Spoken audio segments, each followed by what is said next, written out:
नमस्कार, आप देख रहे हैं जवाब तो देना पड़ेगा और आपके साथ में विजेंद्र सोलंकी।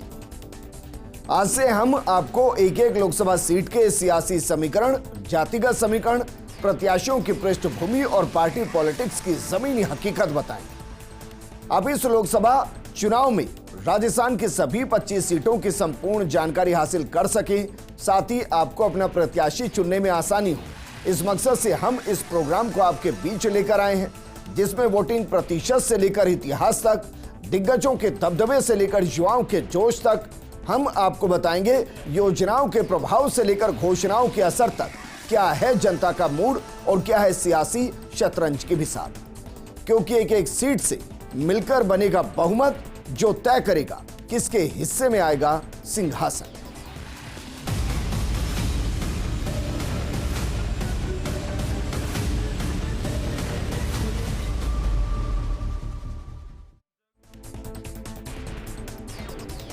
तो चलिए आज हम शुरुआत करते हैं जयपुर शहर के साथ, जयपुर शहर लोकसभा सीट के साथ। यहां से जो प्रत्याशी हैं, वैसे तो ये संख्या 13 की है, लेकिन जो 3 प्रमुख प्रत्याशी हैं उनमें बीजेपी की तरफ से मंजू शर्मा को मैदान में उतारा गया है, कांग्रेस की तरफ से प्रताप सिंह खाचरियावास को मैदान में उतारा गया है और बीएसपी की तरफ से राजेश तन्वर को मैदान में उतारा गया है। लेकिन यहाँ के समीकरण क्या है, यहाँ की पृष्ठभूमि क्या है, यहाँ का इतिहास क्या है और यहाँ जनता इस वक्त क्या सोच रही है, इस पर बात करने के लिए हमारे साथ मौजूद हैं पॉलिटिकल एडिटर योगेश शर्मा जी, हमारे साथ मौजूद है ब्यूरो चीफ नरेश शर्मा जी और दिल्ली न्यूज एडिटर अदिति नागर। लेकिन शुरुआत योगेश जी आपके साथ करना चाहेंगे। सबसे पहले इस सीट को जरा समझाइए कि वो कौन कौन से फैक्टर हैं जाति से इतर जो इस सीट को सीधा प्रभावित करते हैं।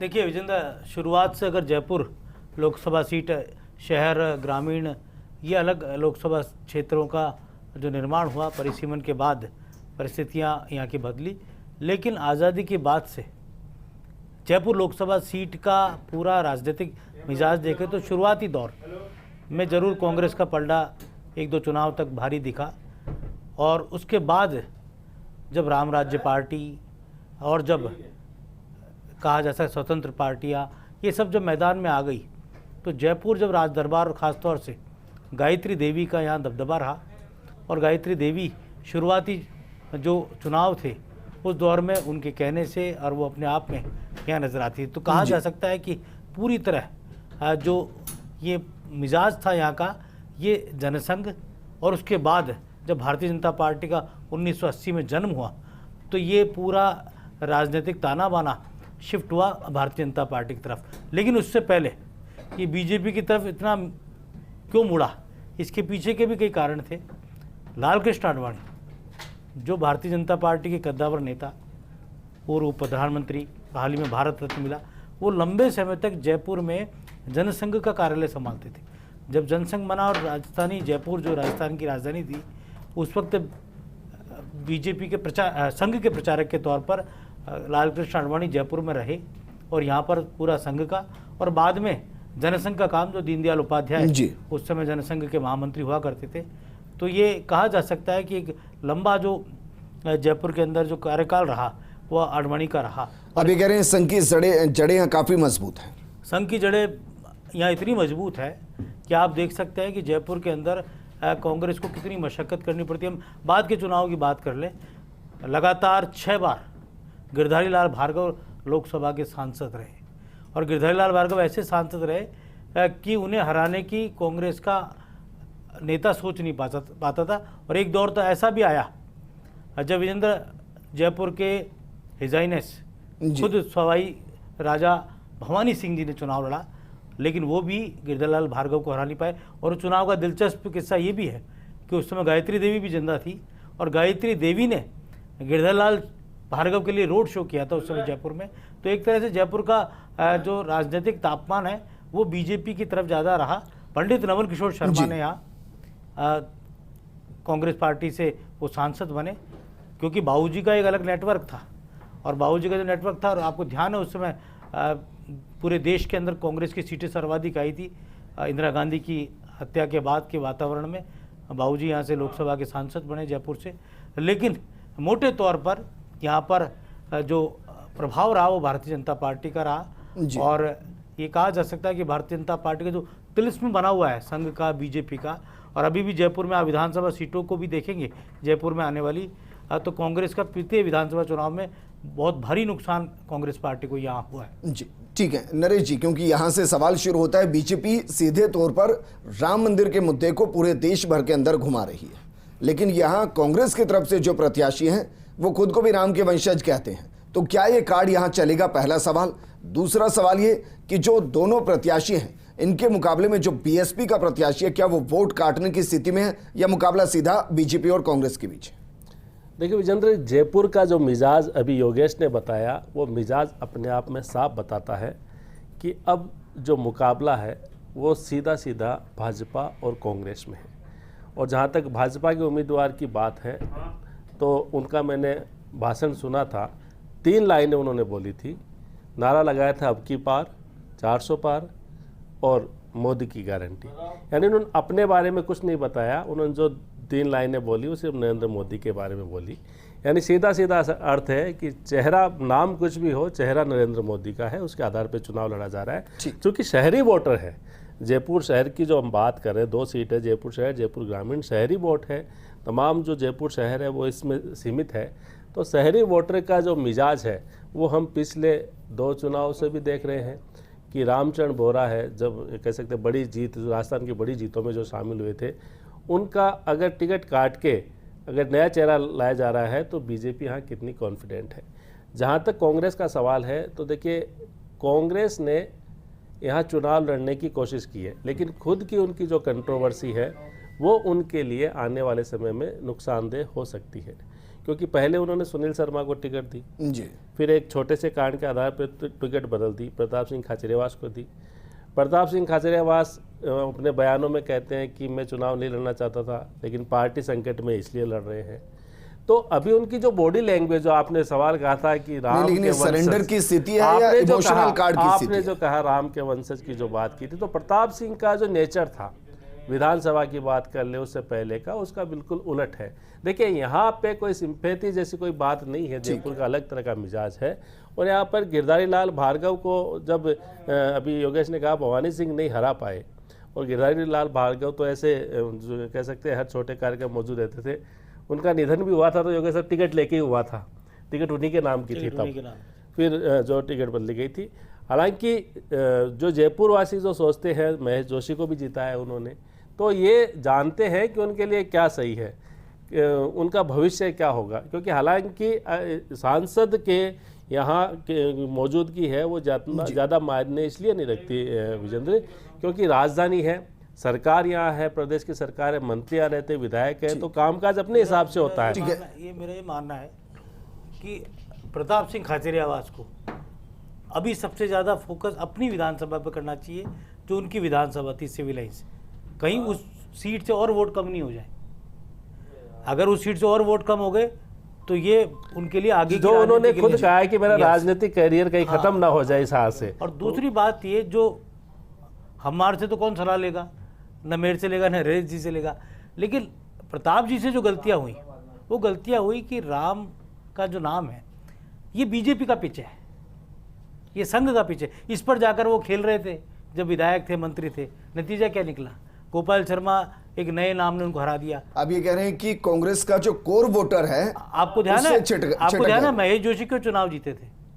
आप वंडर करेंगे, मैं आपको बात बता रहा हूँ। जब महेश जोशी जयपुर से सांसद बने थे और उन्होंने घनश्याम तिवाड़ी जैसे बड़े नेता को चुनाव हराया था, किसी ने नहीं सोचा था घनश्याम तिवाड़ी चुनाव हार जाएंगे, लेकिन महेश जोशी क्यों चुनाव जीते?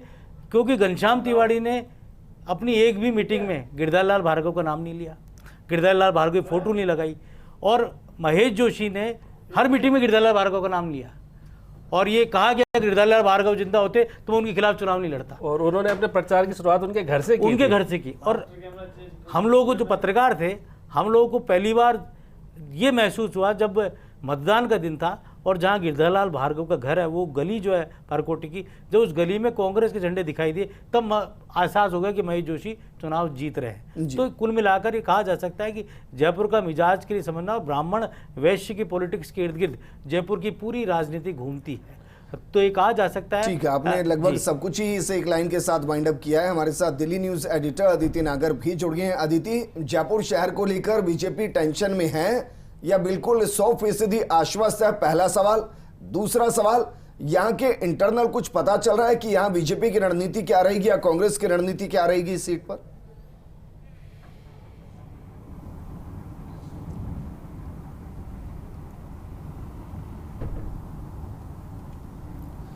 अदिति, क्या मुझे सुन पा रहे हैं? घड़ी मैसेज। बिल्कुल विजेंद्र, अब आपकी आवाज मुझे आ रही है। आप अपना सवाल रिपीट कर सकते हैं? ठीक है अदिति, मेरा सवाल यह है कि बीजेपी तो राम पथ पर चल रही है, आप भी राम पथ पर चल रहे हैं, लेकिन हम काशी, छोटी काशी की बात कर रहे हैं, जयपुर शहर की। तो जयपुर शहर को लेकर बीजेपी की रणनीति क्या है और कांग्रेस की रणनीति क्या है? या कांग्रेस सरेंडर की स्थिति में और बीजेपी आश्वस्त होने की स्थिति में?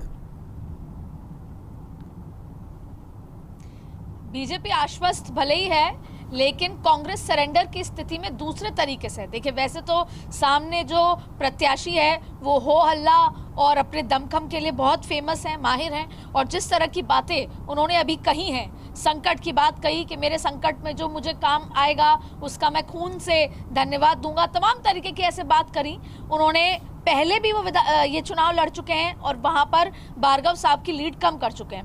अब ये वो सीट है, आपने रणनीति का जिक्र किया, आश्वस्त भारतीय जनता पार्टी है क्योंकि यहाँ पे स्वर्णों का बहुत बड़ा वोट है। हाँ, लगभग ये माना जाता है कि बहुत बड़ा वोट यहाँ पर मुस्लिम भी है, बहुत बड़ा वोट यहाँ पर एससी का भी है, वोट यहाँ पे ओबीसी का भी है, लेकिन स्वर्णों का बहुत बड़ा वोट है। इसीलिए पिछली बार जब मेरी आपसे बात थी तो आपने कहा था कि राजपूत को चुनाव लड़ाया जा रहा है, ब्राह्मण सीट है, इसके पीछे की रणनीति क्या है। लेकिन जितने आश्वस्त भारतीय जनता पार्टी है, उतना ही बड़ा लिटमस टेस्ट ये भारतीय जनता पार्टी के लिए है। वजह है भजन लाल शर्मा। भजन लाल शर्मा इसी लोकसभा की विधानसभा सीट सांगानेर से आते हैं, जहां पे उन्होंने बहुत अच्छी जीत हासिल करी है। तो ऐसी स्थिति में अब ये लिटमस टेस्ट भजन लाल शर्मा के लिए है कि जब लोकसभा में बढ़त होगी, जीत होगी, चुनाव होगा, तो सांगानेर से कितनी बड़ी बढ़त मिल पाती है। यहाँ पर विधानसभा में अच्छा परफॉर्मेंस हुआ, नरेंद्र मोदी ने बहुत जबरदस्त जो है रोड शो किया था और उसके बाद टर्नआउट भी बहुत अच्छा आया। लेकिन ये दर्शाएगा कि कितनी अच्छी पकड़ भजन लाल शर्मा की है, क्योंकि ठीक है अदिति, एक और सवाल मेरा आपसे, क्योंकि वक्त थोड़ा कम है। सवाल यह है कि ये मामला काफी गूंजा राजस्थान में कि मुस्लिम कोर वोटर है कांग्रेस का, लेकिन किसी मुस्लिम कैंडिडेट को मैदान में नहीं उतारा। अब 2 विधानसभा सीट ऐसी हैं, आदर्श नगर और किशनपोल, जहां मुस्लिम प्रत्याशी जीत कर आए और 2 विधायक बने। बसपा ने यहां राजेश तंवर को मैदान में उतारा है। तो क्या ये जो कोर वोटर कांग्रेस का था, क्या ये भी शिफ्ट हो सकता है? देखिए, ये बहुत महत्वपूर्ण बात है। आपने पहले ही बोल दिया समय कम है। ये बात मैं इसलिए आपको बताना चाहती हूँ क्योंकि मैं रामपथ अयोध्या से रामेश्वरम तक गई तो वहां पे किस तरह की स्थिति है, लेकिन आप ये बात मैं कट शॉर्ट करके आपको बताती हूँ। देखिए, जिस तरीके से भले ही इस बार जातीय समीकरण सोशल इंजीनियरिंग सेट की गई है, लेकिन एक समय भारतीय जनता पार्टी, बहुत दूर की बात नहीं है, एक समय ये था कि स्वर्ण तो भारतीय जनता पार्टी को वोट देगा ही देगा। आप स्वर्णों को वैसे भी चुनाव लड़ाया जाता था, लेकिन अगर बहुत बड़ी बात नहीं है तो भारतीय जनता पार्टी को तो वोट दिया ही जाएगा। वैसे ही इस बार आप ये नहीं कर सकते कि आप मुस्लिम प्रो होकर चुनाव जीत सके। आप बहुत ध्यान से सुनिएगा, मैं पूरा घूम कर इसलिए कह रही हूं, आप माइनॉरिटी प्रो होकर चुनाव लोकसभा का नहीं जीत सकते। लेकिन कांग्रेस को यह बात पता है कि माइनॉरिटी कहीं नहीं जाएगा, माइनॉरिटी हमारा वोट ही है और वही रहेगा, और माइनॉरिटी हमको खुलकर वोट करेगा।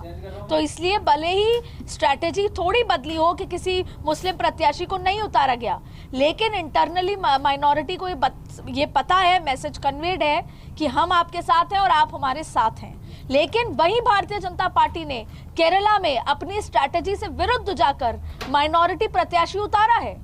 वहां पर मुस्लिम प्रत्याशी उतारा है वोट बैंक को, क्योंकि वहां पर 2 बड़े वोट बैंक है, क्रिश्चियंस का आरएसएस और संगठन ख्याल रख रहा है, दूसरा माइनॉरिटी उतारा है। तो भारतीय जनता पार्टी ने भले ही अपनी स्ट्रैटेजी चेंज की हो, कांग्रेस ने भी करी, पर कांग्रेस को ये बिल्कुल आश्वस्त है कि माइनॉरिटी वोट उन्हीं के पड़ने वाला है। ठीक है अदिति, शुक्रिया हमारे साथ जुड़ने के लिए। योगेश जी, अंतिम सवाल आपसे, क्या कांग्रेस के खिलाफ यह भी चाहता है कि वो हर बार इस सीट पर अपने कैंडिडेट को बदल देती है?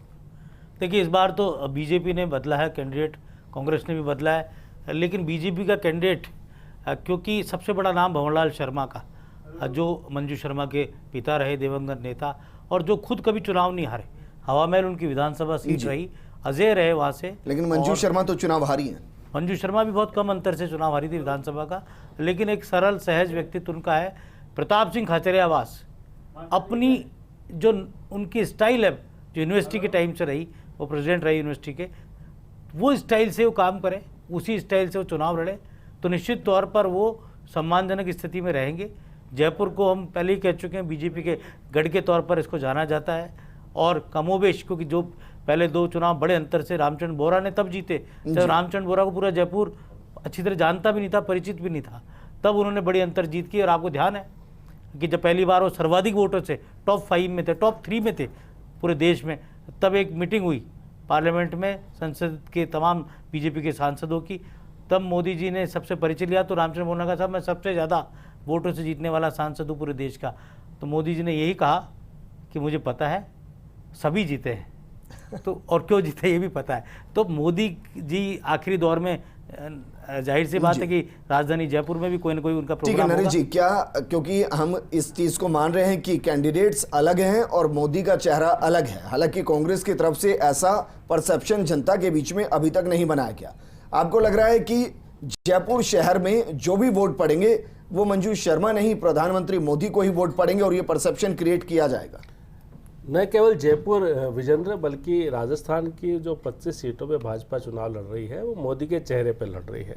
और राजधानी जयपुर की बात करें तो मंजू तो हम मान रहे हैं कि बहुत लंबे अंतराल, करीब 15-16 साल बाद जो है वो यहाँ पे चुनाव मैदान में है, लेकिन उनके पीछे जो नाम है वो नाम महत्वपूर्ण है। और साथ में उनकी जो कैंपेनिंग कर रहे हैं जो मौजूदा विधायक है या विधायक के प्रत्याशी रहे, वो महत्वपूर्ण है, क्योंकि ये वो लोग हैं जिनको भंवरलाल शर्मा ने बनाया था जी। तो वो भी उसी तरह से उसी अंदाज में उनका समर्थन कर रहे हैं।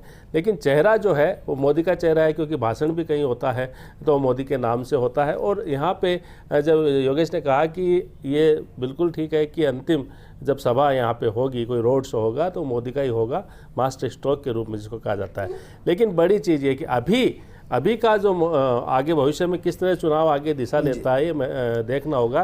लेकिन अभी हमें लगता है कि यहाँ कांग्रेस जो है वो अंतर कितना कम कर सकती है, इस पे ज़्यादा फोकस लग रहा है। अब क्योंकि मुझे प्रोग्राम क्लोज करना है नरेश जी, क्योंकि अमूमन हम देखते हैं कि सब पॉलिटिकली बातें करते हैं लेकिन वोट मांगे जाते हैं मुद्दों के आधार पर, तो यहाँ कुछ मुद्दे दिखाई भी देंगे या नहीं देंगे, और मुद्दे है क्या यहाँ के? देखिए, राजधानी जयपुर की बात करें, जैसे मैंने कहा यहाँ सरकार है, यहाँ मंत्री रहते हैं या विधायक रहते हैं, तो अमूमन जो बड़ी समस्या है वो तो यहाँ पे दूर हो जाती है। लेकिन अभी भी जयपुर को वो बड़े इंस्टीट्यूट की ज़रूरत है जो अन्य प्रदेशों की अगर हम बात करें जहाँ पे वो डेवलप है।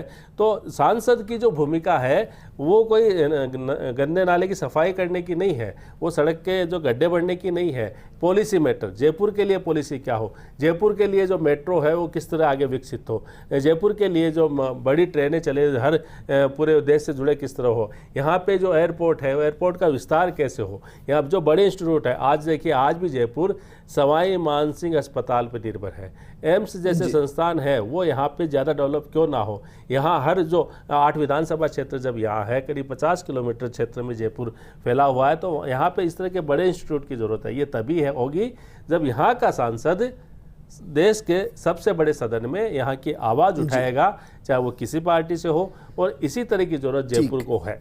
ठीक है योगेश जी, मुझे लगता नहीं है इस मुद्दे पर बात होगी भाषण में, क्योंकि जितने भाषण मैंने अभी तक सुने किसी के भी, चाहे वो मुख्यमंत्री के हों, प्रदेश अध्यक्ष के हों, प्रधानमंत्री के हों, सिर्फ प्रधानमंत्री मोदी या बीजेपी ने 10 साल में काम क्या किया है उस पर वोट मांगे जा रहे हैं। अगले 5 साल में क्या देंगे इस पर वोट नहीं है। भारतीय जनता पार्टी, कल मैं मोदी जी की रैली को देखकर आया कोटपूतली में, भारतीय जनता पार्टी के अंदर केवल मोदी, और कल तो मैंने वो दुपट्टा जिसका आपने जिक्र भी किया था, वो दुपट्टा भी मोदी में हो चुका है, कमल पीछे चला गया, मोदी जी आगे आ चुके हैं उस दुपट्टे पर भी। तो ये कहा जा सकता है कि पूरा चुनाव नरेंद्र मोदी के नाम पर है, इसमें कोई शक शुबा नहीं होना चाहिए जी। कांग्रेस का हर उम्मीदवार बीजेपी के उम्मीदवार से नहीं लड़ रहा है, वो नरेंद्र मोदी से लड़ रहा है। और मेरा मतलब ये था कि जनता जब वोट डालने जाएगी तो वो तो मुद्दों के आधार पर जाएगी। मानकर चल रहा हूं मैं कि फिलहाल तो वो चेहरे के पक्ष में, चेहरे के खिलाफ भी हो सकती है। जयपुर में एक बड़ा मुद्दा है, एक बड़ा मुद्दा है जो लेकिन ट्रैफिक वो का मुद्दा मुद्दा क्या है। भाषणों तक आएगा, सिर्फ चुनावी घोषणा पत्र तक जयपुर रहेगा? शहर का बड़ा मुद्दा ट्रैफिक का मुद्दा है, जिसे हमने फर्स्ट इंडिया पे भी बहुत प्रमुख तौर पर उठाया है। जयपुर का बड़ा मुद्दा सड़क, सीवरेज, कॉलोनियों का नियमन और इसके साथ ही जो बाहर का एरिया अस्त व्यस्त होकर बच रहा है, वो मुद्दा है। लेकिन उसके अलावा जो जयपुर के अंदर जो विधायक बीजेपी के बने नए, वो जिस तरह से राष्ट्रवाद को लेकर हुंकार भरते हुए नजर आते हैं, परकोटे के विधायक हुए, तो कहा जा सकता है कि एक तरफ कांग्रेस के उस तुष्टीकरण को लेकर हमला बोला जाता है कांग्रेस पर, और दूसरी तरफ भारतीय जनता पार्टी अपने राष्ट्रवाद, राम मंदिर, धारा 370 को हटाना, ये तमाम मुद्दों को लेकर आगे बढ़ रही है। तो इन्हीं मुद्दों के सहारे मंजू शर्मा भी अपनी वैतरणी पार लगाना चाहती है। और वहीं यहाँ प्रताप सिंह खाचरियावास को जब टिकट दिया था, उनकी इच्छा नहीं थी और टिकट दिया, और उसके बाद प्रताप जी ने ये अनिच्छा ये तो एक अलग ही समस्या है कि इच्छा तो कईयों की नहीं है। नहीं, हताशा भरा जो बयान आया शुरुआत में, वो प्रताप सिंह खाचरियावास की शैली के विपरीत था, क्योंकि उनके भाषण सिंह की गर्जना के समान होते हैं। तो प्रताप सिंह खाचरियावास को तो लड़ाई लड़नी थी और लड़नी चाहिए अगर उनको पार्टी ने टिकट दिया है, लेकिन बयानों में हताशा नहीं झलकनी चाहिए और मुकाबला करना चाहिए। अभी एक दो सभाएं आपने अटेंड की हो या जिस तरीके से संपर्क करें, वो एग्रेशन नजर आ रहा है, क्योंकि वो ब्लैक हेयर से ग्रे हेयर की तरफ चले गए। ब्लैक हेयर से ग्रे हेयर पे तो चले गए, लेकिन जयपुर की कांग्रेस भी ब्लैक हेयर से ग्रे हेयर की तरफ चली गई है। और ये कहा जा सकता है कि जो एकता में अनेकता होनी चाहिए, यहाँ अनेकों गुट बन गए हैं। और अभी पिछले 2-3 दिनों से तो मेरे पास जयपुर के कई कांग्रेसियों के फ़ोन आ रहे थे कि हमें बीजेपी ज्वाइन करा दो। तो अब वो ये जो कांग्रेस से बीजेपी में जाने की लिस्ट है, उसमें जयपुर के नेताओं की दिन ब दिन बढ़ोतरी होती जा रही है। ठीक है नरेश जी, एक और सवाल, क्योंकि जब इस तरीके के इलेक्शन होते हैं तो poster, banners, hoardings, jingles, radio, television, ये कई माध्यम होते हैं, अखबार होते हैं, जिसमें बहुत सी चीजें नजर आ जाती है कि कौन कितनी जोर आजमाइश कर रहा है। आपको क्या इस सीट पर, जयपुर शहर पर, दोनों प्रत्याशियों की तरफ से जोर आजमाइश नजर आ रही है, या फिर ये है एक को लग रहा है कि हम तो जीतने ही वाले हैं, क्यों करें, और दूसरे को लग रहा है कि जीत ही नहीं रहे तो क्यों करें? देखिए, प्रचार में तो फिलहाल विजेंद्र इसमें अतिशयोक्ति नहीं है, भाजपा आगे है, क्योंकि भाजपा पूरी प्लानिंग से काम कर रही है, उनके कार्यालय जगह जगह खुल गए हैं। और जहाँ तक कांग्रेस की बात है, तो प्रताप सिंह के एक सबसे नज़दीकी जो उनका पूरा कैंपेन संभालते हैं, उनसे जब मैंने पूछा कि प्रचार कैसा चल रहा है, तो उन्होंने 2 लाइनें मुझे सुनाई थी कि पैसा न धेला, प्रताप सिंह अकेला। तो ये बताता है कि प्रताप सिंह, जैसे अभी योगेश ने कहा कि कम से कम भाषण में, प्रचार में आक्रामकता नजर आनी चाहिए। बड़ी चीज़ ये कि यहाँ पे जब प्रधानमंत्री नरेंद्र मोदी यहाँ विधानसभा चुनाव में प्रचार करके गए थे, उसके बावजूद भी 2 अल्पसंख्यक चेहरे जीत के आए थे।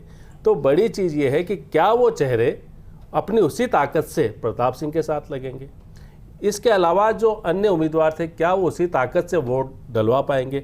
अदिति ने मुख्यमंत्री का उदाहरण दिया था कि सांगानेर से क्या जो उन्होंने बढ़त ली थी वो बढ़त दिला पाएंगे। तो ऐसा ही फैक्टर जो है अन्य विधानसभा में है। अगर हम पिछले लोकसभा क्षेत्र की बात करें तो एकमात्र विधानसभा थी आदर्श नगर, जहाँ से कांग्रेस को बढ़त मिली थी। क्या कोई ऐसी 8 में से विधानसभा होगी? क्योंकि अगर ऐसा भी होता है योगेश, तो मुझे लगता है ये भी कांग्रेस के लिए एक बड़ी सफलता जैसी बड़ी बात यह है विजेंद्र, यहाँ का जो जयपुर की मेंटलिटी है, वो जयपुर की मेंटलिटी अभी तक मुझे लगता है उससे कांग्रेस का लीडरशिप है वो एक तरह एक रूप नहीं हो पाई। ठीक है, और यही कारण है हमारे साथ जुड़ने के लिए। नरेश जी, आपका भी शुक्रिया। हम ये प्रोग्राम इसलिए लेकर आए ताकि आपको किसको वोट देना है ये समझने में आसानी हो। हम कोशिश करेंगे हर दिन एक सीट पर वहां के मुद्दे क्या है, वहां के प्रत्याशी क्या है, वहां पार्टियों की ताकत क्या है, वहां की पॉलिटिक्स क्या है, इसको आप तक पहुंचा सके। इस प्रोग्राम में फिलहाल इतना ही, लेकिन